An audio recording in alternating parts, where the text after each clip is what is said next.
Welcome to Glass Crafters. Hi, my name is Donna and I work for Glass Crafters Stained Glass. And today I'm going to show you a little bit about constructing a copper foil stained glass panel. This is the panel we're going to work on today. And I'm going to tell you a little bit about the whole process. The first thing is about cutters. And we usually use a carbide glass cutter. There are a couple of different ones. These have a little wheel on the edge that has to move. If the wheel does not move, the cutter is no good to you. Some of these cutters are made so that you can put oil in them, or what you can do, like I do, I have a can that has cutting oil in the bottom and I keep my cutter in here all the time. And that keeps the wheel lubricated. So when you're doing your glass cutting, lots of different ways you can hold your glass cutter. You can hold, especially a pistol grip cutter, you can hold it like this. You can hold it like this with your hands if you have trouble with your hands. There's a pencil grip glass cutter. You can hold it, the traditional method is in between your fingers, or you can hold it like a pencil, whatever is comfortable for you and whatever gets the work done.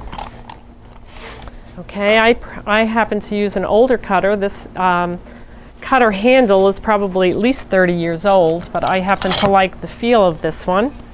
And I'm going to start cutting on a piece of cathedral glass. Cathedral glass is glass that you can see through, as opposed to opalescent glass, which you cannot see through. Okay, cathedral glass gets its name from, used to be in the cathedrals, and this is machine-made glass. And it has a rough side, rough texture, and I'm always going to try to cut on the smoother texture. So what I'm going to do is put some pressure in through my hands, my arm, pull the cutter towards me, and go right off onto the cutting surface. Okay, so I have a score line here, and you can use your cutter. You'll learn the pressure that you're going to need on here. Sometimes, if you're really pressing down, that's score line. You've pressed too hard, you've applied too much pressure, you'll see little shards of glass coming up at you, and the glass score line is very, very obvious to you. You don't want those shards coming up at you.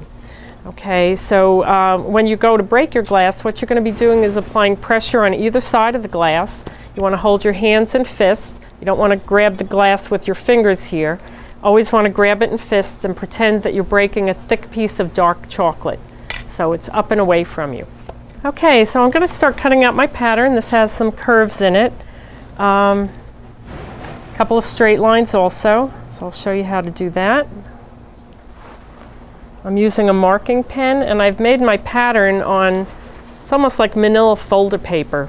It's a nice paper to use as your pattern because you can reuse it. And you'll notice every once in a while I dip my cutter into my cutting oil just to lubricate the wheel a little. I'm going to break this down a little bit. Since I have some straight edges, I'm going to use a straight edge guide. And when you're using this, you have to allow for the thickness of the wheel, the distance of the wheel to the edge of the cutter. So I'm lining this up, not applying pressure, because again, I don't want to go over my score line more than once. And I'll make my score line.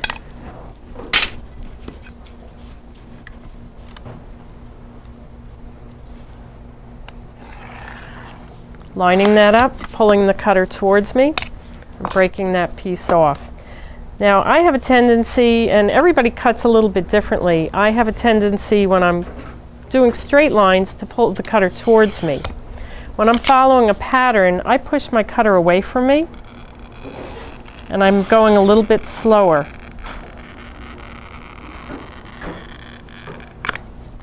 Okay, now something like this I can probably break in one piece. If you have pieces of glass and you have fairly deep curves in them, and we always want to have a dustpan and broom next to us to get those little shards off the table.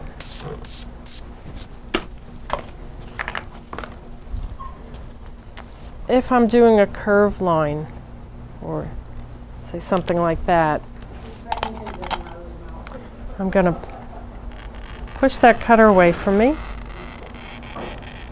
Now if I were to break this with my hands or with the pliers, chances are that this would follow somewhere over here and break like that. So I want to make a few more score lines, and I'm going to use a different kind of pliers to break this out.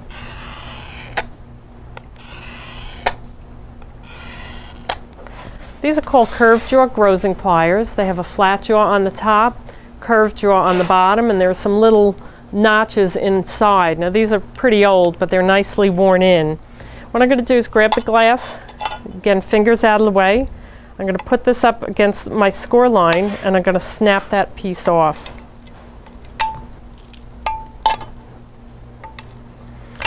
You can also work against the table,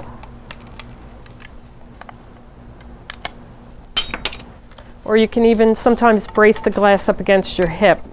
What I'm doing is giving it a little snap and breaking each piece off. Now these curved jaw grosing pliers, they have two purposes: to break the glass, and they're also used for grosing. Grosing is sort of nibbling away at the edges of the glass to clean up your cuts. And you definitely want to make sure that you're wearing your safety glasses when you're doing your glass cutting, because as you can see with the grosing, the pieces do fly. And I am working over a garbage can over here. So this would allow you to clean up your pieces if they don't break correctly. When I first started teaching glasswork, I didn't allow my students to use a grinder, so they had to use the grosing pliers and really, really learn how to use them. Okay, but that allows you to nibble away at those edges.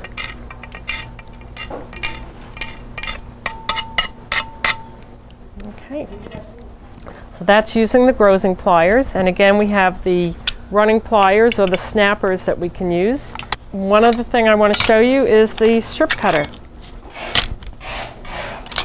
Strip cutter is nice to use, say you're making this pattern. It's good for making long, narrow strips, all the same size. It's good if you're doing anything like a lamp that has grid work, picture frames, boxes, anything like that. So this is your strip cutter. It has a circle cutter attachment that goes on to it also. And right now I'll be showing you the strip cutter part. This has different cutting wheels on it. When one wears out, you can switch it around till you get another one. And what you want to do on this, and I'm left-handed, so those who are righty, you'll be doing it on the other side. You want to set this up so that for whatever size strip you need, tighten that up. And what you do is just put your fingers here, press down on the glass cutter, and pull the cutter towards you. And usually when you're working with this, if you get a nice score line, you can cut 1 or you can cut 100 strips, and they'll all be exactly the same size.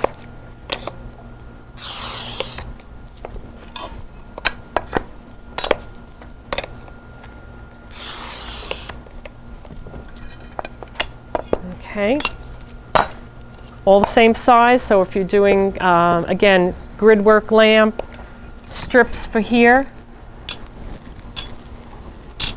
you can use the strip cutter for it. You can also cut squares if I wanted to do something that was a different color, say for my corners.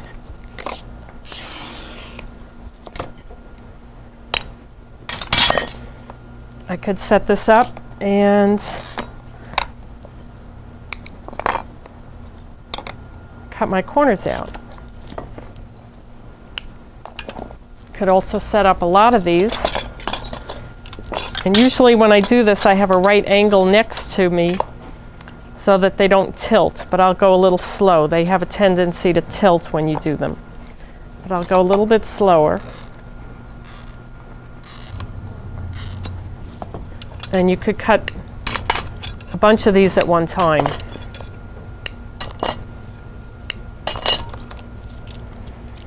And there you have all your squares.